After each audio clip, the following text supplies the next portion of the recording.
Hello everybody, this is Jazzy and I'm going to do a tutorial for you today.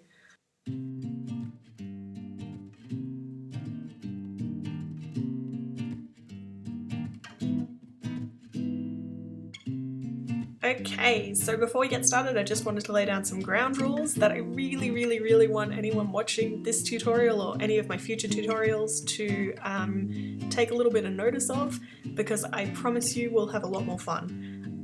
So, first ground rule. My art is not goals. Your future art is goals. So all I mean by this is that you should not be watching this in order to figure out how to paint like me. You should be using what I say to try and figure out what does or doesn't work for you. Now, not everything that I do is going to be standard practice or is even necessarily going to be the best way of doing something. In fact, a lot of what I do is probably not necessarily how people are trained to paint or use digital media, because I was never trained to paint and use digital media. I worked all of this out by myself. But what I did discover a long time ago is that the best results always come from when you're using methods that you've personally made work before. So, by all means, try out the stuff that I'm going to show you, but the end goal is not to reproduce my art. The end goal is to create your own style. Cool? Cool. Number 2, don't get disheartened. When you give my little tips a go yourself and they don't turn out the way you wanted them to, don't throw away your stylus in frustration. No, seriously don't though. Those things are really difficult to find once you've lost them. If though you see me do something that you think is too difficult or something you don't understand, don't immediately think that this means you're not good enough to be able to do it. Please, please, please, instead ask me questions if it's confusing and just give it another go. It took me months to figure out most of this stuff and years to make it work well. So expect to commit a little bit of time and effort. Cool? Cool. Number 3, be kind to yourself. Please don't take one look at my art or one of your favourite artists' work, then look at your own art and compare. I want you to be kind to yourself. Look at your art and compare it to where you were 2 years ago or 2 months ago or even 2 days ago. See the improvement there? That was all you. Cool? Cool.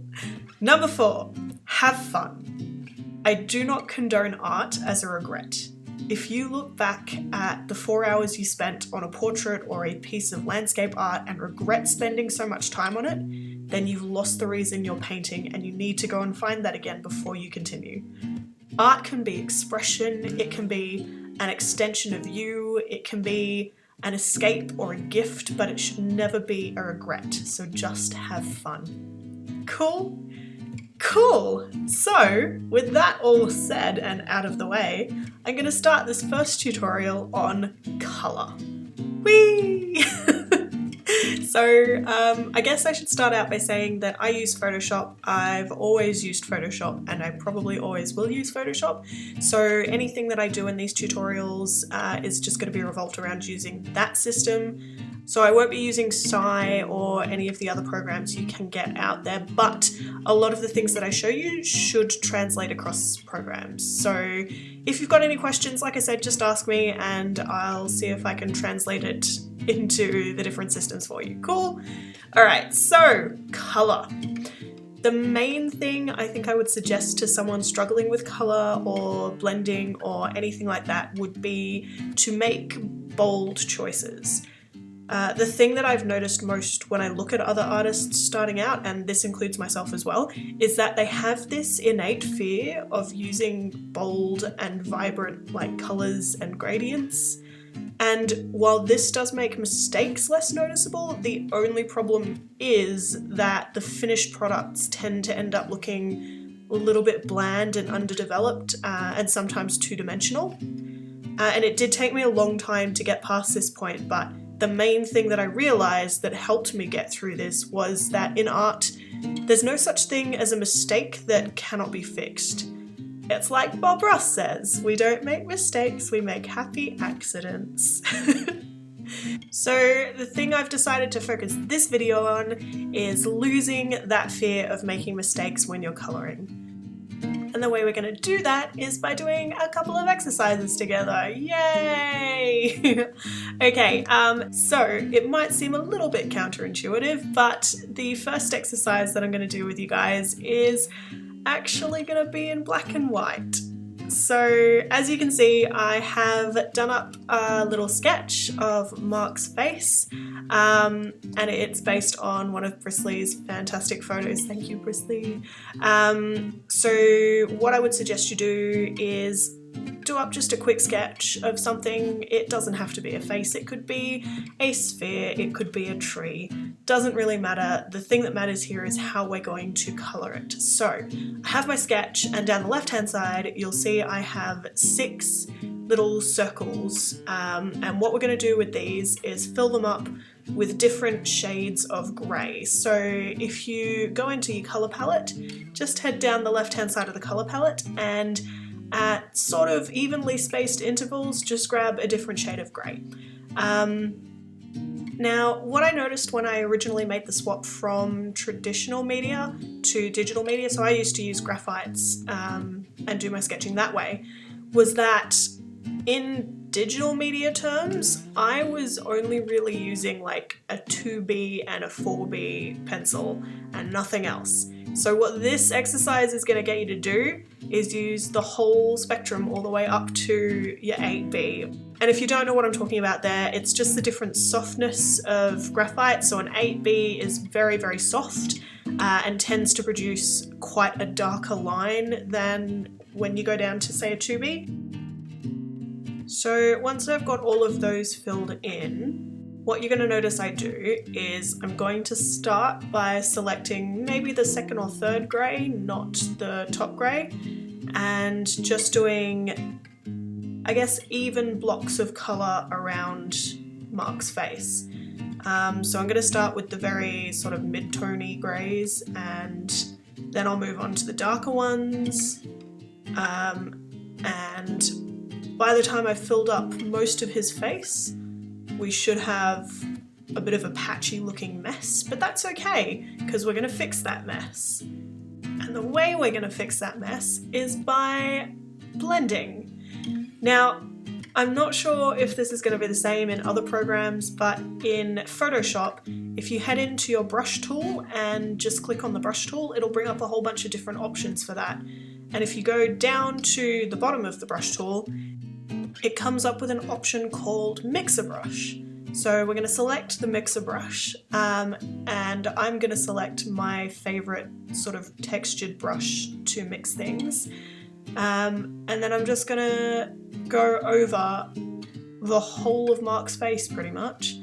And this is exactly what I would do when I'm colouring in like a full colour portrait as well.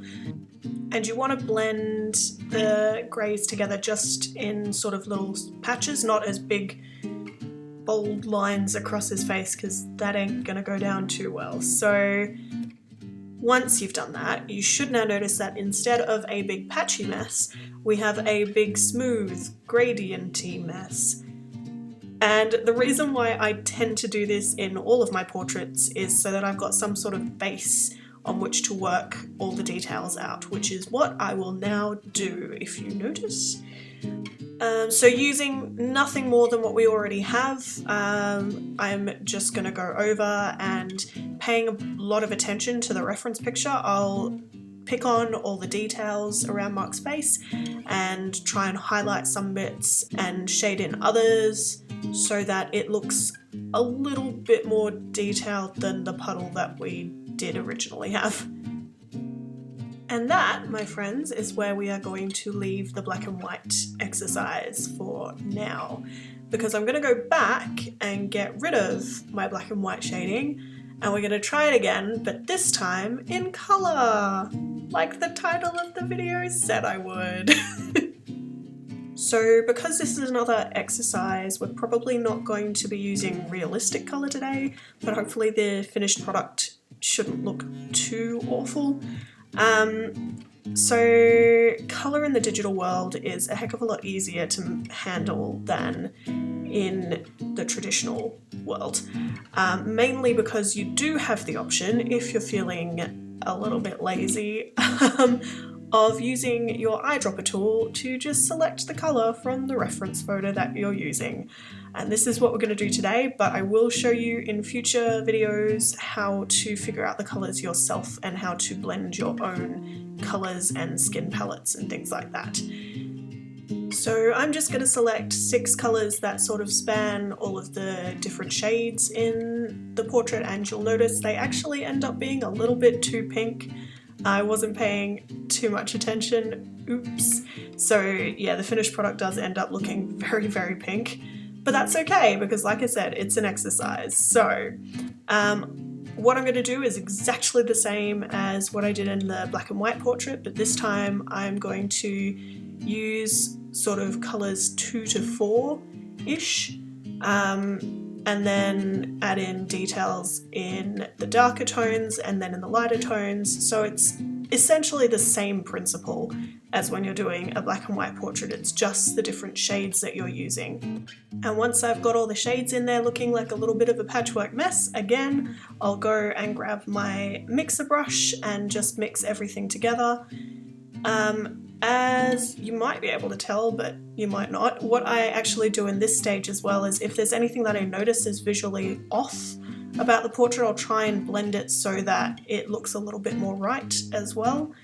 Because like I said, if you've made a mistake when you're putting down the foundation, you can always fix it later.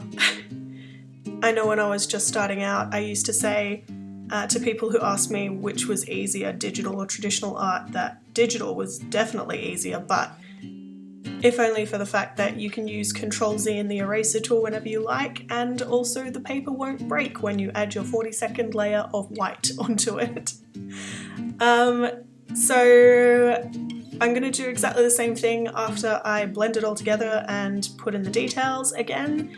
I'm going to spend a little bit more time on this one than I did with the black and white one, just so you can see sort of a finished result-ish, but I think I only ended up spending about half an hour on this one, and with my other speed paints, I'd usually spend about an hour and a half to 2 hours on those, and with a proper portrait, like with everything, you get your best results with the most time that you spend on them. So my proper portraits will take me, generally speaking, about 5 or 6 hours if I'm really intent on getting it to look perfect.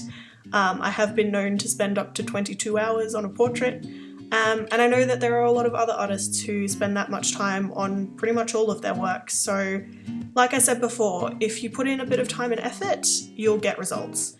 But yeah, that's pretty much it for this tutorial. I don't want it to run too close to 15 minutes, so I'm going to stop this one here, and you will be hearing from me again on the subject of colour in the future.